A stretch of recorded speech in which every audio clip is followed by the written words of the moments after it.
디모데 안에 거짓이 없다고 이야기합니다.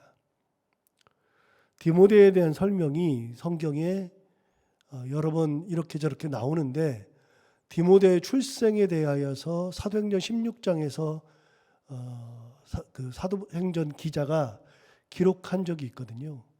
그 사도행전 16장에 보면 이렇게 기록했습니다. 바울이 더베와 루스드라에도 이름에 거기 디모데라는 제자가 있으니 그 어머니는 믿는 유대 여자요 아버지는 헬라인이라, 그렇게 이제 1절을 시작했거든요. 사도 바울이 더베와 루스드라에 이르렀을 때, 즉 2차 전도행이에요. 1차 선교행 끝나고 2차 전도행 갔을 때, 다시 이제 옛날 그 선교 여행을 조금 해보면 1차 선교 여행 때는 사도 바울이 주 선교사가 아니라 부 선교사였죠. 그래서 주 선교사는 바나바, 사도 바울은 부 선교사. 그리고 거기에 수행원으로 마가 요한이 따라갔죠. 3명이 갔죠. 그런데 마가 요한이 중간에 너무 힘들다고 나 그만 못하겠다 그러고서 자기의 집인 예루살렘으로 돌아가 버렸죠. 그래서 결국은 바나바와 바울만 1차 선교여행을 돌았습니다. 그리고 나서 이제 2차 선교여행이 될 때 바울이 얘기하죠. 바나바에게 우리가 1차 선교여행 때 돌았던 데를 또 한번 돌아보자. 거기에 우리가 돌았던 데에 교회도 세워지고 성도들도 세워졌는데 그 성도들이 신앙생활 잘하나 한번 돌아보자. 그래서 바나바가 잘 생각했다. 그럼 돌아보자. 그러고서 둘이 가려고 할 때 바나바가 마가 요한을 데려가자. 그랬더니 바울이 1차 선교여행 때 우리를 배반하고 복음을 증거하는 것을 그만두고 자기 고향인 예루살렘으로 돌아가 버린 마가 요한을 왜 데려가느냐. 안 된다. 바나바는 데리고 가자. 바울은 안 된다. 그래서 둘이 심히 다툰 다음에 갈라섰잖아요. 갈라서서 바나바는 그 마가 요한을 데리고 1차 선교행 돌았던 대로 갔죠. 그래서 구브로 쪽으로 가고, 바울은 신라를 데리고 새로운 개척지를 향해서 배를 타지 않고 걸어서 올라가면서 2차 선교행을 떠나게 되었죠. 그리고 2차 선교행을 떠날 때는 바울이 이제는 주선교사가 되고 신라가 부선교사가 되고, 그렇게 돌던 와중에 더베와 루스드라에 갔을 때 디모데라고 하는 제자를 만난 겁니다. 그래서 디모데라는 제자를 1차 선교행 때는 마가 요한을 수행원으로 데리고 갔었는데, 디모데를 만난 다음에 디모데를 수행원으로 데리고 2차 선교행을 돌게 되었습니다. 그때 만난 16장, 사도행전 16장 1절에서 나오는 그 디모데, 이때 만난 디모데를 데리고 2차 선교행을 돌았죠. 그 디모데에 대한 설명이 나오는데, 어머니는 믿는 유대 여자요 아버지는 헬라인이라, 그렇게 되어 있죠. 엄마가 누구냐? 엄마가 믿는 유대인이고 아버지는 헬라인이죠. 그러니까 우리식으로 따지면 혈통으로는 이방인이죠. 헬라인이죠. 근데 유대인들의 그 가정의 계보는 물론 아버지의 계보를 따르지만 신앙적인 거는 어머니 쪽을 따릅니다. 왜냐하면 여러분, 어머니 쪽을 따르는 것은 당연한 거라는 생각이 들기도 해요. 원래 여러분 모국어 그러면 우리가 지금 한국말을 모국어라 그러잖아요. 모국어를 한국말이라 그러는데 한국말이라고 안 하고 모국어라 그러거든요. 그럼 누구 말입니까? 어미모자의 나라국자죠. 엄마 말이에요. 엄마 말. 우리는 한국말이라고 그러면서 모국어라 그래요. 엄마 말입니다. 이게 지금 우리가 지금 쓰는 말이 엄마 말입니다. 모국어. 그런데 영어에서도 모국어를 뭐라 그러냐면 머더텅이라 그러거든요. 머더는 엄마고요. 텅은 혀입니다. 그러니까 외국어에서도 모국어를 엄마의 혀라고 이야기합니다. 무슨 말입니까? 여러분, 애를 키울 때 엄마가 어떻게 키워요? 애를 키울 때 엄마가 아이를 끌어안고서 그때부터 말을 가르치는데요. 아빠가 말을 가르친 게 아니에요. 엄마가 가르쳤어요. 어떻게 가르쳤냐면 어릴 때부터 아이고 까꿍까꿍부터 시작한 다음에 엄마 가르치기 시작하고 단어 가르치고 말을 가르치고, 그래서 아이들에게 말을 누가 가르쳤어요? 엄마가 다 가르친 거예요. 요즘은 애를 낳고서 얼마 지나지 않으면 취직해가지고서 아니면 휴직했 다음에 다시 회사를 나가서 일하니까 유모를 받기도 하고 요즘 어린이집을 또 빨리 보내기도 하고 이제 할머니 모시기도 하고 뭐 그렇게 하면서 하지만 옛날에 그런 게 어디가 있어요? 옛날에는 다 누가 가르쳐요? 엄마가 품에 안고 가르친 겁니다. 그래서 여러분 모국어를 그냥 이렇게 한국말을 모국어라 그러고요. 영어에서는 머더텅이라 그러는 거예요. 우리 아이들이 영어를 굉장히 잘하잖아요. 영국에 살다 왔으니까. 그럼 우리 아이들은 영어를 누구한테 배웠냐면 엄마한테 배운 게 아니에요. 그래서 우리 아이는 모국어가 아니에요. 머더텅이 아니라 친구한테 배웠으니까 프렌텅이고요. 선생님한테 배웠으니까 티처텅이에요. 누구한테 배우느냐에 따라서 달라져요. 그런데 아이들을 그렇게 가르칠 때 어떻게 가르쳐요? 엄마가 그 아이를 어렸을 때부터 품에 안고서 아이를 가르칠 때 말만 가르치는 게 아니라 신앙을 가르치잖아요. 놀라운 게 있어요. 유태인들이 2000년 동안 AD 74년에 예루살렘이 완전히 멸망한 다음에 이스라엘 백성들이 디아스포라, 전 세계로 다 흩어졌는데 흩어진 다음에 1947년에 이스라엘을 다시 만들었어요. 이스라엘이라는 나라는 1947년, 48년 작품이에요. 그럼 지금으로부터 100년도 안 된 나라예요, 이스라엘은. 근데 이스라엘 사람들이, 유태인들이 2000년 동안 전 세계에 흩어져 있었는데 이 유태인들이 1947년, 48년이 되어서 다시 만났을 때 어떤 일이 벌어졌느냐? 그 사람들이 헤어져 살았으니까 어떤 사람은 아르헨티나에 가서 스페인어를 썼고 어떤 사람은 러시아로 가서 러시아어를 썼고 아프리카에 가서 아프리카어를 썼고 영어를 쓰고 전 세계 흩어져 가지고서 자기 언어를 다 썼는데 놀랍게 2000년 만에 다시 만났을 때 그 사람들이 자기들의 모국어가 있었을 텐데 놀랍게 자기 말을 하면서 그 사람들이 다 모여가지고 히브리어를 했다는 거 아닙니까?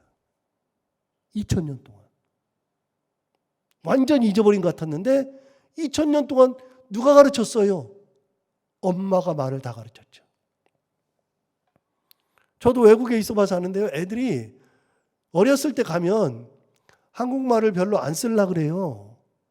그리고 조금 지나면 아이들의 혀가요. 요상하게 싹 꼬부라져요. 한국말을 하는데도 싹 꼬부라져요. 몇 년만 지나면 싹 꼬부라져요. 그리고 우리는 1.1세대가 지나고 1.5세대, 2세대, 3세대 가면은요. 한국말 못하는 애들이 부지기수예요. 부모도요. 열정이 없으면 말을 가르치지 못해요. 그런데 우리는 3세대만 가면 완전히 한국말 다 잊어버리는데요. 그나마 우리 부모들은요. 굉장히 한국 부모들은 잘 가르쳐요. 그런데 유태인들은 안 그래요.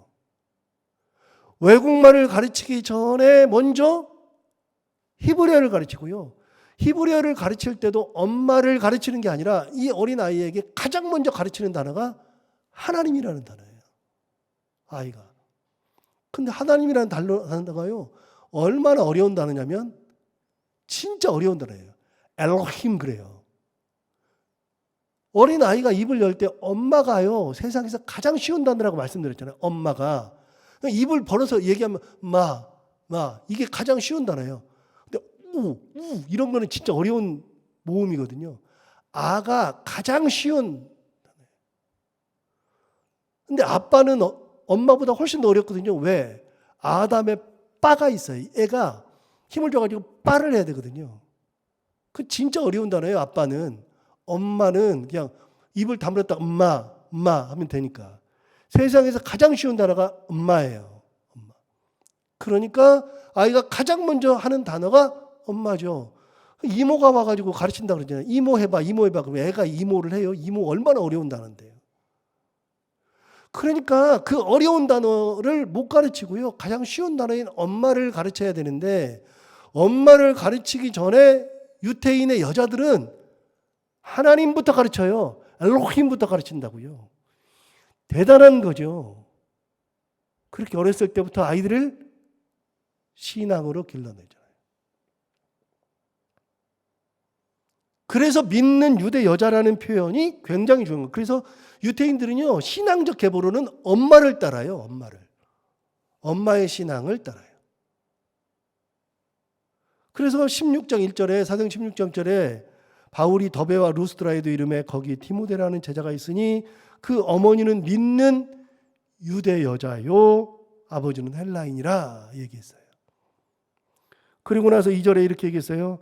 디모데는 루스드라와 이고니온에 있는 형제들에게 칭찬받는 자였다. 어렸을 때부터 디모데를 만났을 때부터 디모데는 사람들에게 칭찬을 받았다고요. 여러분 신앙생활 하면서 옆 사람을 쫙 봐요. 제가 이런 얘기를 몇 번 드렸는데 여러분 신앙생활 하면서 성품이 변해요? 성품 잘 안 변해요. 기질 변해요? 기질 안 변해요. 신앙이 들어가서 조금씩 바뀌어 가기는 하지만 예수 믿는다 그래가지고 성령이 오셨다 그래서 성품과 기질이 확확 바뀌지 않아요. 급한 사람은요, 성격 급한 사람은 신앙생활을 엄청 급하게 하고요. 평소에 불만이 많았던 사람들은요, 예수 믿으면서도 불만 엄청나게 많아요. 온유한 사람은 온유한 대로 성품 가지고서 신앙생활을 하는 거예요. 디모데가 그 동네 사람들에게 뭐 하던 사람이냐면 칭찬받는 사람이에요. 루스드라와 이고니온 사람들에게 칭찬받는 자였다라고 사도행전에 얘기하죠. 어렸을 때부터 칭찬을 받던 아이죠. 그럼 그 아이의 성품을 알 수 있죠. 엄마로부터 신앙을 물려받고 어렸을 때부터 성품이 좋아서 사람들에게 칭찬을 받았고 그렇게 되어 있으니까 바울이 어떻게 했느냐? 바울이 그를 데리고자 떠나고자 할새 그 지역에 있는 유대인으로 말미암아 그를 데려다가 할례를 행하니 이는 그 사람들이 그의 아버지인 헬라인인 줄 다 알미러라. 그래서 데리고 떠날 때 할례를 주고서 데려가는 겁니다. 이게 디모데예요. 그러니까 디모데가 목회를 할 때 어떻게 했겠어요? 성품이 안 변한다니까요. 칭찬받던, 어려서부터 칭찬받던 아이였기 때문에 이제는 사도 바울이 자기 양아들로 삼아서 목회자를 만들고 에베소에서 목회하게 했을 때 이 아이가 어떻게 목회하느냐? 옛날 같은 성품으로 칭찬을 받으면서 하는 거예요. 어떻게 해요? 열심히 하는 거예요. 눈물 흘리면서 하는 거죠. 자, 오늘 본문 다시 봐요. 4절을 먼저 보시면 내 눈물 생각하여 너 보기를 원함은 그랬어요. 그러니까 이미 에베소에서 목회할 때 에베소에서 디모데는 눈물을 흘리면서 목회했던 사람. 성심성의껏 하나님 바라보면서 목회했죠. 자, 5절 볼까요? 이는 내 속에 거짓이 없는 믿음이 있음을 생각함이라. 디모데 안에는 거짓 있는 믿음이 있을 수가 없어요. 어려서부터 그랬어요. 그 아이는 싹수가 그랬어요. 거짓이 없는 믿음. 그래서 타협할 줄도 모르고 요령 피우지도 못하고 강직했죠. 디모데 성품이 그런 겁니다. 강직해요. 요령도 피우지 못해요. 조금 요령도 좀 피우면 좋겠지만 이 아이는 요령도 못 피워요. 그리고서는 전부 다 자기가 짐을 지고 있으려고 그러고 막 울면서 하나님 앞에 기도하면서 그렇게 목회하는 거예요. 사도 바울이 안 봐도 뻔히 알아요. 여러분 다시요. 사도 바울이 이 편지를 쓸 때 어디 있었다고요? 로마 감옥에 있었다고요. 디모데는 지금 어디서 목회한다고요? 에베소에서 목회한다고요. 그냥 걸어만 가도 3개월이에요. 그런데 거기서 목회하는 아들을 생각하면서 편지를 쓸 때 그 아들 디모데의 눈물이 보이는 거예요. 야, 이 녀석은 이거는 요령도 피울 줄 모르는데 우직해가지고서 그 안에 거짓이 없는 믿음이 있다. 디모데는 거짓이 없어요. 자, 5절 계속해서 보시면 이는 내 속에 거짓이 없는 믿음이 있음을 생각함이라. 이 믿음은, 이 거짓이 없는 믿음은 어디서 왔느냐? 내 외조모 로이스와 내 어머니 유니게 속에 있더니 내 속에도 있는 줄을 확신하노라. 누구한테 배운 거예요? 할머니한테. 누구한테요? 어머니한테. 다시요. 아까 사도행전 16장에서 그의 어머니는 믿는 유대 여자요, 아버지는 헬라인이라 했을 때 이미 답이 나와 있어요. 이미. 어머니가 그런 어머니고 할머니가, 외할머니가 그런 할머니였죠. 그러니까 대를 이어서 믿음을 배운 거예요. 말씀을 배우고. 그러면서 이 아이가 어렸을 때부터 성품이 온화하기도 하고 우직하기도 하고 강직하기도 하고 요령 피울 줄도 모르고, 그러니까 목회를 하면서 눈물을 흘리면서 목회하고 있는 거죠. 그걸 알고 있어요. 6절. 그러므로 내가 나의 안수함으로 내 속에 있는 하나님의 은사를 다시 부릴 듯하게 하기 위하여 너로 생각하게 한다. 사도 바울이 멀리서 로마에서 에베소에 있는 사랑하는 아들 목회자를 놓고서 기도하니까 뭐가 보여요? 기도할 때마다 그냥 무릎 꿇고 하나님 앞에서 눈물을 막 흘려가면서 하나님 아버지 하면서 눈물 흘리면서 목회하는 우직한 디모데가 보이는 거예요. 그 멀리서도. 얘가 조금 요령이라도 피우면 좋을 텐데 요령도 안 피워. 얘는. 그래서 목회하는 모습을 보면서 어떻게 하고 싶으냐면 사도 바울이 야, 내가 빨리 가서 너를 보고서 너에게 안수기도 해주고 싶다. 안수기도. 4절 보세요. 4절에 이렇게 얘기했어요. 내 눈물을 생각하여 너 보기를 원한다. 그래서 내 기쁨이 가득하게 하려 합니다. 그래서 로마에 있으면서 생각나는 게 디모데의 눈물이니까, 그러니까 빨리 가서 너를 좀 보고 내가 안수하고 기쁨을 나누고 싶다. 여러분, 멀리 있어도 사도 바울이 기도하면서 디모데 생각하면 이 녀석은 그냥 요령만 피워, 농땡이만 피워. 그게 아니라 딱 생각하면, 그냥 기도하면서 눈을 딱 감으면 기도 저편에 에베소 강단에서 하나님 향해서 무릎 꿇고 기도하는 아들이 생각나는 거예요. 그러니까 빨리 가서 너한테 안수하여 주고 싶다. 내가 너한테 안수하고 싶다. 6절 다시 볼까요? 그러므로 내가 안수함으로 내 속에 있는 하나님의 은사를 다시 부릴 듯하게 하기 위하여 너로 생각하게 한다. 여러분, 사도 바울은 빨리 가서 안수해 주고 싶었어요. 그런 마음이 들었어요. 여러분, 안수한다는 거는 함부로 받으면 안 된다고 제가 몇 번 말씀드렸는데요. 여러분, 안수는 진짜 함부로 받으면 안 돼요. 왜냐하면 안수는 안수하는 사람의 영이 그 영으로 머리에다 손을 얹고 기도하는 거예요. 그러니까 여러분, 악한 영을 가진 사람에게 안수를 받으면 안 돼요. 절대로. 아무나 안수를 받으면 안 돼요. 안수를 받고 싶다 그래가지고 막 들이밀면 안 돼요. 저는 우리 교회 성도들에게 누가 안수한다 그러면 제가 절대로 못하게 할 거라고요. 저는 할 거라고 생각해요. 저는 해요. 저는 우리 교회 성도들이니까 제가 하죠. 악한 영을 가진 사람에게 안수받으면 절대로 안 돼요.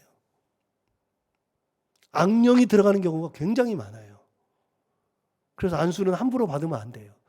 저도 여러분들에게 안수를 함부로 안 하죠. 가끔 하지만 안수를 함부로 안 하죠. 그 사람의 영성이 그대로 전달되는 거예요. 그 영성이 하나님 앞에 서 있는 영성이 그대로 전달하는 거죠. 그럼 여러분 보세요. 사도 바울의 안수는 사도 바울의 영성이 아들에게 그대로 들어가는 거예요. 전부 다. 사도 바울은 하나님 앞에 받았던 그 은혜를 가지고 사도 바울의 영을 채웠기 때문에 그가 가지고 있는 그 은혜의 영으로 안수하는 거예요.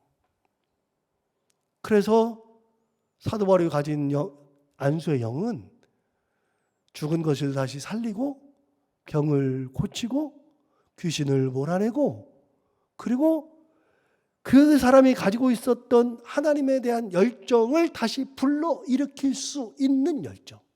그 안수.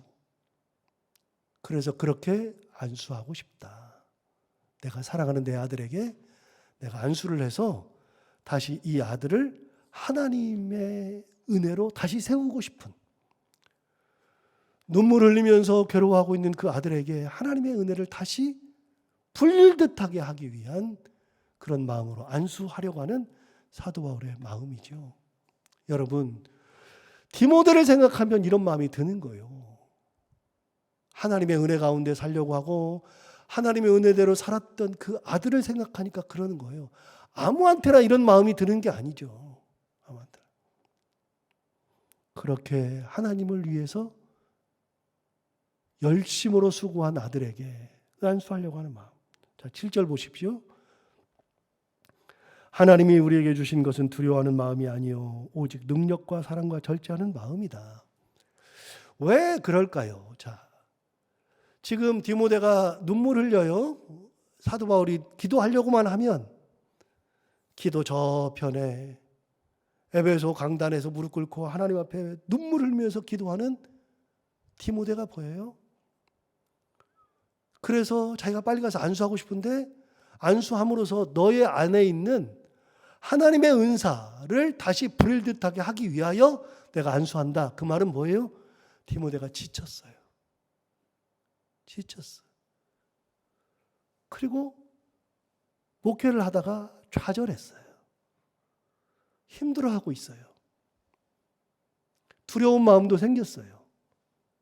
그러니까 영적인 아버지가 가서 안수해서 같이 기도하면서 이 사랑하는 아들이 다시 목회자가 힘을 얻고 다시 목회할 수 있도록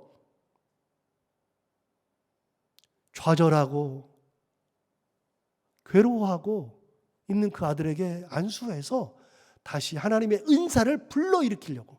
그래서 여러분 7절에 얘기하는 겁니다. 하나님이 우리에게 주신 것은 두려워하는 마음이 아니다. 지금 디모데는 굉장히 두려워하고 있어요. 뭔가에 힘들어하고 있어요. 좌절하고 있어요. 목회하다가 너무나 힘들어하고 있죠. 그래요. 목회자들이 탈진을 안 하는 게 아니라 목회자들이 탈진을 해요. 하다가. 그러면 어떻게 해요? 그러면 더 큰 스승을 만나요. 그럼 스승을 만나면 스승을 바라보면서 아, 저분도 저렇게 살았지. 그리고 스승이 기도해 주면 그걸로 인해서 힘을 내서 다시 가는 거예요. 그래서 여러분, 우리는 옆에 있는 사람들이 힘을 잃었을 때 그때 내가 사도 바울과 같은 사람이 되어서 그 사람의 좌절, 두려움을 같이 기도하면서 쫓아내고 하나님의 은혜로 다시 서고 세우게 하고 그렇게 하면서 같이 기도하면서 가는 공동체예요. 그런 공동체. 목사가 왜 필요해요? 목사가 사랑하는 성도들이 좌절하고 있을 때, 두려워하고 있을 때, 그때 목사의 영성으로 그에게 기도하고 하면서 다시 하나님의 은사로 내 속에서 불일듯하게 다시 일으켜 세워서 하나님을 바라보고 하나님의 은혜 가운데 살 수 있도록 하는 것이 바로 목회자예요. 목회자도 탈진할 때 성도들이 기도로 세워야 되고요. 성도들이 힘들어할 때, 두려워할 때 목회자가 기도로 세우는 거. 자, 7절 보세요. 하나님이 우리에게 주신 것은 두려워하는 마음이 아니다. 너 지금 두려워하는 마음 있지? 하나님께서 우리에게 주신 것은 두려워하는 마음이 아니다. 대신 오직 능력과 사랑과 절제하는 마음이니. 네. 하나님께서 우리에게 주시는 건 능력을 주시고 사랑하는 마음도 주시고 절제하는 마음도 주시는 거다. 그러니까 여러분 이제 답이 하나 나오는데 두려움은 언제 생길까요? 좌절은 언제 할까요? 두려움은 언제 생기고 좌절은 언제 하죠? 두려움은 하나님이 안 보이니까 두려운 거예요. 좌절은 언제 합니까? 하나님이 느껴지지 않으니까 좌절하는 겁니다. 하나님은 한 번도 졸지도 않고 주무시지도 않고 피곤하지도 않으시다 그랬는데 하나님은 졸지 않고 우리를 바라보시고 피곤하지 않으시고 우리를 바라보시는 분이 하나님이신데 그 하나님이 죽지 않았는데 제가 이번 선교지를 나가보니까요. 하나님의 역사는요. 우리에게만 일어나는 게 아니에요. 하나님의 역사는요. 가는 곳곳마다 하나님의 역사가 일어나고 있어요. 진짜 놀랍지 않아요? 밀림지대에 갔는데 그 밀림지대에 아무것도 없을 것 같아요. 그래서 제가 이 태국이 베트남하고 이렇게 국경을 접하고 있잖아요. 여러분 옛날에 베트남 전쟁이 있었죠. 우리나라도 파병을 했었고요. 거기 갔었잖아요. 베트남 전쟁할 때 미군이 북쪽에 있는 베트콩들을 어떻게 해보질 못해요. 밀림이 너무 많으니까요. 찾을 수가 없어요. 그래서 밀림 속에 숨어있다 어느 순간에 나와서 총을 쏘고 그래서 미군이 엄청 죽으니까요. 그래서 견디다 못해서 미군이 쓴 방법이 뭐죠? 고엽제 뿌린 거 아닙니까? 그래서 나무를 말라 비틀어지게 해버린 거예요. 그래서 밀림을 고엽제를 다 뿌려가지고 하늘에서 헬리콥터로 다 뿌려가지고서 고엽제 맞은 나무는 다 말라 비틀어져서 죽었어요. 숨지 못하도록 밀림 속에서 전쟁을 해야 되니까. 그때 고엽제를 맞은 사람들은 지금도 고엽제 때문에 괴로워하잖아요. 사람에게도 그렇게 악한 건데 나무를 다 말라 비틀어져 죽게 했으니까요. 제가 이해가 되더라고요. 베트남 전쟁 때 왜 고엽제를 그렇게 쏘았는지. 그렇게 안 하면 전쟁이 안 되니까요. 그런 밀림인데 그런 곳에 방콕에서부터 6시간을 갔는데 그곳에 갑자기 뻥 하고 신학교가 나타나요. 미군 선교사들이 먼저 일했지만 거기에 살고 있는 카렌족들이 예수 믿는 사람들이 그렇게 많아요. 알지도 못해요. 카렌족이 누구예요? 거기 무슨 신학교가 있어요? 그런데 여러분 그런 곳에서도 하나님이 역사하신다니까요. 내가 알지도 못하는 곳에서 하나님이 역사하시고요. 내가 알지도 못하는 족속들이 예수를 믿고 있어요.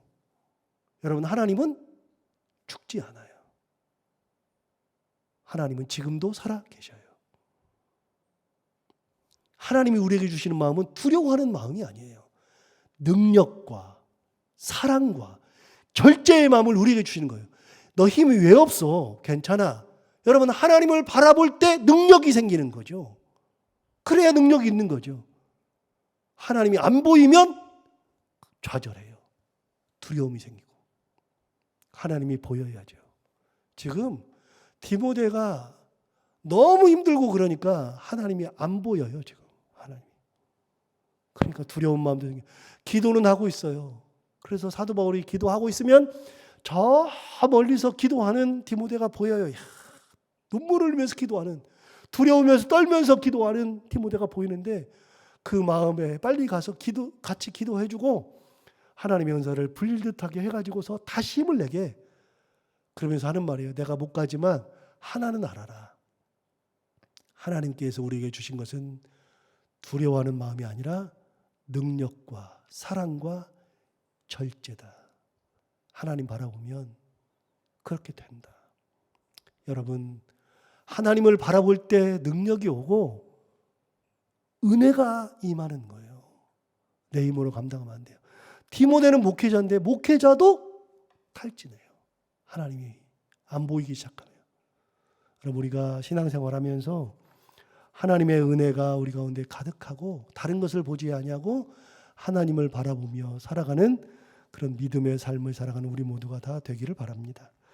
하나님 아버지 감사합니다. 오늘도 귀한 말씀으로 우리를 깨워주셔서 감사합니다. 이 말씀 듣고 우리가 또 한번 결단하고 살아갑니다. 하나님께서 은혜 주셔서 우리가 하나님을 온전히 바라보게 하여 주옵시고 우리는 디모데보다도 신앙이 강한 사람들이 아닌데 우리도 가끔 좌절하고 두려움에 떨고 힘들어할 때가 있을 수밖에 없습니다. 하나님 그때마다 힘주시고 하나님을 바라보는 그런 믿음이 있게 하여 주옵시고, 주변에서 힘든 사람들이 있으면 내가 바울과 같이 기도하는 사람들이 되게 하여 주옵시고, 그렇게 하나님을 바라보며 능력과 사랑과 절제의 마음으로 온전한 신앙생활하는 저희들이 다 되게 하여 주옵소서. 오늘도 하루를 살아갈 때 이 말씀을 기억하며 살게 하여 주옵시고, 해야 되는 것들을 기쁨으로 잘 감당하고 만나는 분들과 함께 웃고 행복한 하루가 되게 하여 주옵소서. 예수님 이름으로 기도하옵나이다.